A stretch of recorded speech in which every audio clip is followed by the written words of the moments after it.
इलाके में स्मैक जैसे नशीले पदार्थ की तस्करी और व्यापार से संबंधित छापेमारी के क्रम में एक लॉज था, उसमें किराएदार के रूप में रह रहे जावेद अहमद। नमस्कार, एक न्यूज 24 देख रहे हैं आप और मैं हूं शकीना सिद्दीकी। पुलिस मुख्यालय के एडीजी जेएस गैंगवार ने मुजफ्फरपुर में मिले बम वाले मामले की पुष्टि की है।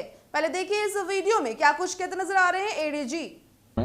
मिठनपुरा थाना के तीनकोठिया मोहल्ला इलाके में स्मैक जैसे नशीले पदार्थ की तस्करी और व्यापार से संबंधित जो सूचना प्राप्त हुई, उसमें 11 फरवरी को छापामारी के क्रम में एक लॉज था, उसमें किराएदार के रूप में रह रहे जावेद अहमद के कमरे की तलाशी के दौरान मादक पदार्थ तो मिला ही, साथ ही 3 टाइमर युक्त इलेक्ट्रॉनिक सर्किट से लैस बम जैसे सामानों की बरामदगी भी की गई। उस क्रम में अभी तक की जो अनुसंधान है मैं आपको बता दूं, इस क्रम में जावेद अहमद को हमने गिरफ्तार कर लिया, उससे पूछताछ हुई है।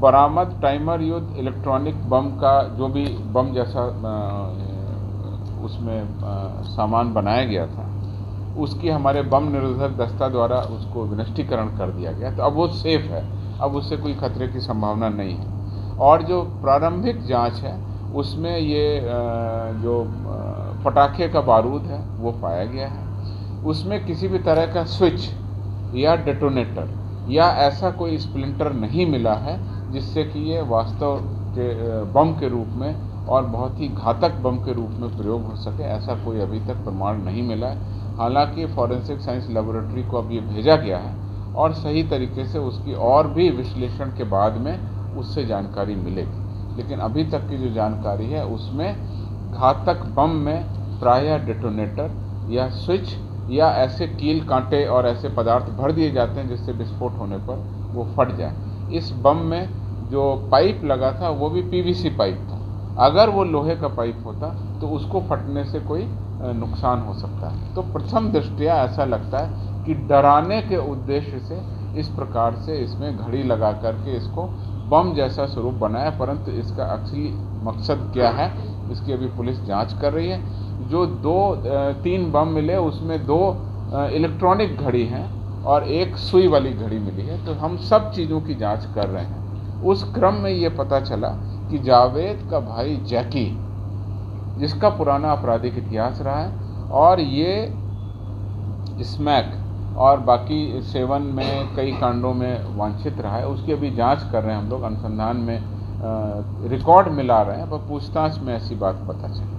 जावेद ने क्या बताया? जावेद ने जो बताया वो ये बताया कि इसका भाई जो जैकी है उसी ने ये सामान दिया था रखने के लिए और वो झोले में रखा था। वो झोले में 2 झोले थे, एक झोले में इस तरह का बम जैसा सामान और दूसरे झोले में स्मैक मिला था। तो अभी जैकी की गिरफ्तारी नहीं हुई है, हम लोग उसकी कार्रवाई कर रहे हैं। उसी क्रम में जब पुलिस के द्वारा छापामारी की गई तो उसके आसपास के इलाकों में भी छापामारी की गई, तो उसके पास में रहने वाले उमैर को पकड़ा गया, जो कि एक फेरी का काम करता है, बुलंदशहर यूपी का रहने वाला है। उमैर से भी इस घटना के बारे में पूछताछ की जा रही है और मुजफ्फरपुर पुलिस के द्वारा बुलंदशहर पुलिस और बाकी सहयोग से भी वहाँ भी छापामारी की गई है, परंतु उस घर पर भी बुलंदशहर पर भी कोई आपत्तिजनक सामान नहीं मिला। कुल मिलाकर के इस पूरे प्रकरण में जो करीब 600 ग्राम स्मैक और जो ठोस पदार्थ मिला है, 100 स्मैक की पुड़ियाँ मिली हैं, 5 कारतूस का खोखा भी मिला है और जो इलेक्ट्रॉनिक सर्किट और जो बम जैसा सामान मिला है वो 3 मिले हैं, 4 मोबाइल फ़ोन भी मिले हैं।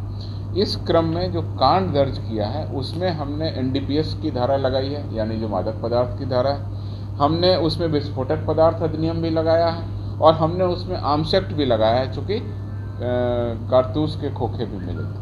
अब जो हमारे पास में एक व्यक्ति गिरफ्तार है, उसकी जो पूछताछ है उसके आधार पर और जो मोबाइल फ़ोन है उनके आधार पर आगे विश्लेषण किया जा रहा है। पुलिस की टीम लगातार इस पर कार्रवाई कर रही है, जैसे ही कोई उपलब्धि होगी हम आपको बता देंगे। क्या इसमें जम्मू कश्मीर कुल मिलाकर के इस पूरे प्रकरण में हमारी एटीएस की टीम भी वहाँ जांच कर रही है और जो भी एजेंसी हम लोगों को ज़रूरत पड़ेगी हम उनसे तहकीकात भी कर रहे हैं पूछताछ भी कर रहे हैं और आगे फॉलोअप एक्शन भी कर रहे हैं। ऐसा अभी कुछ भी कहना जल्दबाजी होगा। मैंने आपको वो सूचनाएं दी जो वेरीफाइड हैं, जहाँ तक हमारी सूचना आगे बढ़ी। तीनों धाराओं में केस दर्ज हो गया और गंभीर आपराधिक मुकदमा दर्ज है। एक व्यक्ति को भी जेल भेज दिया गया है। बाकी जो पूछताछ में चीज़ें आई हैं उसका भी वेरिफिकेशन हो रहा है। राज्य के अंदर, राज्य के बाहर, दोनों जगह हमारी टीमें काम कर रही हैं। जैसा आपको बताया, बुलंदशहर भी गई थी, लेकिन वो जो तीसरा व्यक्ति है वो अभी फेरी करने वाला बताया गया है। फेरी करने के क्रम में उसके जम्मू कश्मीर या साउथ के कई राज्यों में या बिहार में भी पहले आने जाने की सूचना मिली है, उस पर भी हम कार्रवाई कर रहे हैं। कोई नहीं, ऐसा अभी कोई लिंक नहीं आया है और ये जल्दबाजी होगी कुछ कहना, इसलिए मैं आपको कह रहा हूँ। अनुसंधान नहीं, NIA की जांच स्वतंत्र होती है, उसकी कोई सूचना मुझे नहीं है, मैं उस पर कोई टिप्पणी नहीं कर पाऊँगा। बिहार पुलिस के द्वारा जो कार्रवाई की गई है वह नशाबंदी को सफल बनाने के क्रम में जब छापेमारी हुई उसमें ये सारी बरामदगी हुई और उसी क्रम में मैंने आपको बताया कि किस तरह से बिहार पुलिस के द्वारा अन्य राज्यों में जा कर के भी हम लोग कर रहे हैं। सर, सवाल ये उठ रहा है कि क्या स्पेशल ब्रांच या किसी CID की तरफ से किसी से कुछ सूचना आप लोग? मैं आपको 2 और महत्वपूर्ण जानकारियाँ दे रहा हूँ जो आपको। तो देखा आपने इस वीडियो में कैसे पूरे मामले की जानकारी दे रहे हैं ADG JS गैंगवार। उन्होंने कहा है कि इस मामले में जावेद अहमद नाम का एक लड़का गिरफ्तार हुआ है। उसके रूम से लैस बम और स्मैक की पूरी सामग्री पकड़ी गई है। साथ साथ आपको बता दें कि जानकारी के मुताबिक जावेद के छोटे भाई जैकी को भी पुलिस ढूंढ रही है। इस पूरे मामले में ये सारी सामग्री लाकर देने में उसका ही बड़ा हाथ है।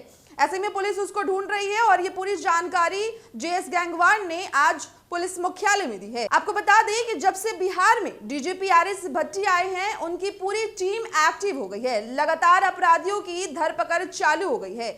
जितनी भी जगहों पर अपराध हो रही है, लगातार वहां पर गिरफ्तारी जैसे मामले सामने आ रहे हैं। इस तरह की तमाम अपडेट्स के लिए जुड़े रहे हमारे साथ। अगर आपने अभी तक चैनल को सब्सक्राइब नहीं किया है तो अभी सब्सक्राइब करें और फेसबुक पेज को फॉलो करें। धन्यवाद।